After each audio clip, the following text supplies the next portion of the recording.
আম্মু আমি অন্য কাউকে বিয়ে করতে পারবো না। বিয়ে যদি কাউকে করি তাহলে ঈশানকেই করব। অন্য কাউকে বিয়ে করা আমার পক্ষে সম্ভব না। প্লিজ আম্মু তুমি এরকম পাগলামি করো না, ওকে ছাড়া সত্যিই মরে যাব। যদি সবটা মেনে নিতে পারো তাহলে আমি ঈশানকে কিছু বলবো না। তাহলে আমি একবার তোকে মার খাওয়ানোর চেষ্টা করেছি, এবার এমন বিপদে ফেলবো যার জন্য ওর অনেক বড় ক্ষতি হবে। এখন তুমি ঠিক করো, ঈশানের ক্ষতিটা চোখের সামনে দেখবে নাকি ভালোই ভালোই বিয়েটা করে নেবে। সিনথিয়া কোনো কথা বলছিল না। তারপর ওর আম্মুর 7 দিনের মধ্যে ওর বিয়ে ঠিক করে। তারপর ছেলেটা যখন ওকে দেখতে আসে তখন সিনথিয়া ওদের সামনে কিছুতেই বসতে চাইছিল না। আম্মুর চড়াচড়িতে বসতে হয়। তারপর কোনো রকমে রুমে এসে অনেক ভাবে। এখন কি করব? আম্মু তো আমাকে জোর করে বিয়েটা দিবে। আমার পক্ষে ঈশানকে ছাড়া অন্য কাউকে বিয়ে করা সম্ভব না। ওকে ছাড়া আমি অন্য কিছু ভাবতেই পারি না। সিনথিয়া আর কিছু ভাবতে পারছিল না। একটা পর্যায়ে সুইসাইড করার চেষ্টা করলে তখন ওর আম্মু কোনো ক্রমে ওকে হসপিটালে নিয়ে যায়। তারপর ঈশানকে ফোন করলে ও গিয়ে দেখে সিনথিয়া হসপিটালের বেডে আধশোয়া হয়ে বসে আছে। ঈশান কেবিনে ঢুকতেই সিনথিয়া ওকে দেখে কান্না করে দেয় আর বারবার ফুপিয়ে ওঠে। ওকে দেখেই ম্যাডাম কেবিনের বাইরে চলে যায় আর ঈশান গিয়ে ওর মুখোমুখি বসে। কেন এমন করলে? যদি তোমার কিছু হয়ে যেত খুব বেশি ভালো থাকতাম আমি। কাকে নিয়ে থাকতাম বলো? আই এম সরি বাবু, আমার হাতে কোনো উপায় ছিল না। আমি তোমাকে ছাড়া থাকতে পারতাম না, তাই এরকম একটা কাজ করতে বাধ্য হয়েছি। তুমি আমাকে মাফ করে দাও। আমার পক্ষে সম্ভব না অন্য কাউকে বিয়ে করা। আমি শুধু তোমার বউ হতে চাই। ঈশান কোনো কথা বলছিল না। সিনথিয়া কান্না করে শুধু বারবার ওকে সরি বলছিল। ঈশানের খুব বেশি রাগ হচ্ছিল সিনথিয়ার ওপরে। ওকে পাওয়ার জন্য সিনথিয়া এরকম একটা কাজ করতে গেছিল। তো 1 সপ্তাহের মধ্যে সিনথিয়ার আম্মুর রিকোয়েস্ট ঈশানের আব্বু ওর সাথে সিনথিয়ার বিয়ে দিতে হয়। আর আজকে সেই দিন যেদিন সিনথিয়া ঈশানকে নিজের করে পেয়েছে। ঈশানকে চেয়েছিল ওকে নিজের করে পেতে, কিন্তু এমনভাবে পেতে চায়নি যেভাবে পেতে গেলে আপন মানুষটাকে হারিয়ে ফেলার ভয় থাকে। ঈশান কথা বলছে না। সিনথিয়া ওর পিঠে মাথাটা ঠেকিয়ে জোরে জোরে কান্না করছে। বললাম তো সরি, আর কখনো এরকম ভুল করব না। আমি তো ভয় পেয়ে গিয়েছিলাম। তোমাকে ছাড়া অন্য কাউকে স্বামী হিসেবে মেনে নিতে হবে সেটা ভাবতেও পারিনি। তোমাকে তো রিলেশনের প্রথমে কথা দিয়েছিলাম আমি অন্য কাউকে বিয়ে করব না। যদি করি তাহলে তোমাকেই করব।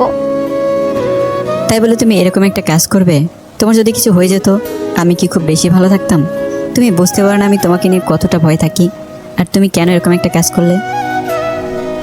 আমার মাথা কাজ করছিল না, আর তোমাকে পাওয়ার জন্য এর থেকে ভালো কোনো উপায় আমার কাছে ছিল না। প্লিজ আমাকে মাফ করে দাও। কে বলেছে ছিল না? আমাকে পড়ার জন্য তোমার নিজেকে শেষ করে দেওয়ার মতো একটা মারাত্মক সিদ্ধান্ত নিলে পালিয়ে যেতাম আমরা। তারপর ঠিকই তোমার আম্মু মেনে নিত। তুমি আমার আম্মুর রাগ সম্পর্কে জানো না। উনি কখনোই আমাদের মেনে নিত না। মেনে নিত না কে বলেছে? পালিয়ে বিয়ে করলে যখন একটা বেবি হতো তখন ঠিকই বেবিটার মুখে দিকে তাকিয়ে মেনে নিত। তারপরে তুমি এমন একটা কাজ কেন করলে? একটাবার মাফ করে দাও বাবু। এখন থেকে খুব ভালো মেয়ে হয়ে যাব, সব সময় তোমার কথা শুনবো। প্লিজ মাফ করে দাও। আমার না খুব কষ্ট হচ্ছে।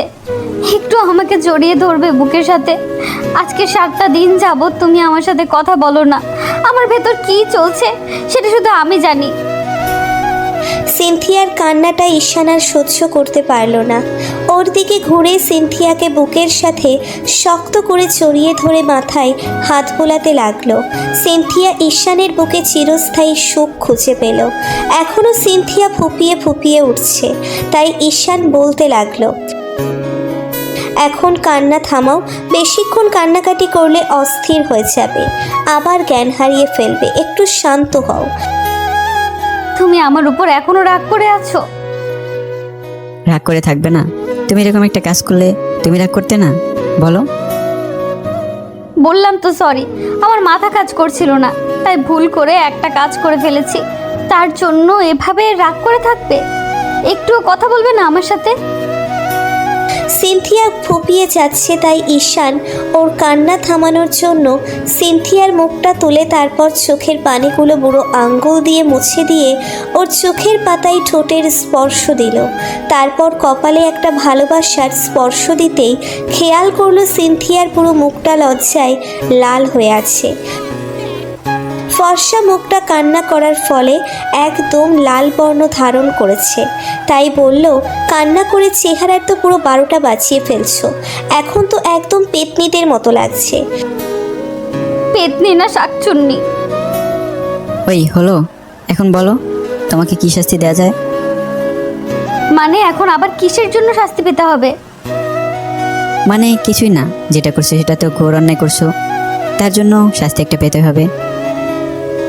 যা শাস্তি দেওয়ার দাও, তারপরেও আমার সাথে কথা বলা বন্ধ করো না। আগে অন্তত একটু আদর তো করে নাও। সিনথিয়ার কথায় ঈশান অবাক না হয়ে পারল না, কারণ পাগলিটা কান্না করার মাঝেও আদর চাইছে আর ফুপিয়ে উঠছে, তাই ও না হেসে পারল না। কি হলো, তুমি হাসছো যে? তোমার বাচ্চামিটা দেখে।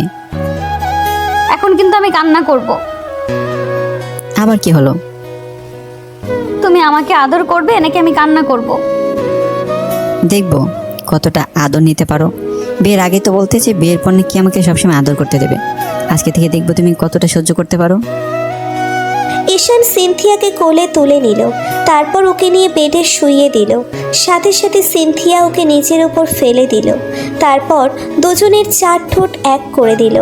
5 মিনিট পর ঈশান ওকে ছাড়িয়ে নিয়ে ওর সাদা মুখে আর সারা শরীরে কিস করতে লাগলো।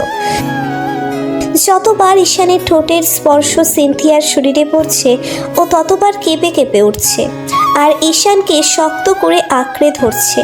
একটা সময় সিনথিয়াকে থাকতে না পেরে ঈশানকে বুকের সাথে শক্ত করে জড়িয়ে ধরে। ঈশান আবার ওকে ছাড়িয়ে নিয়ে ওর শরীরের সব কাপড়গুলো সরিয়ে দিতেই সিনথিয়া যেন লজ্জায় লাল হয়েছিল।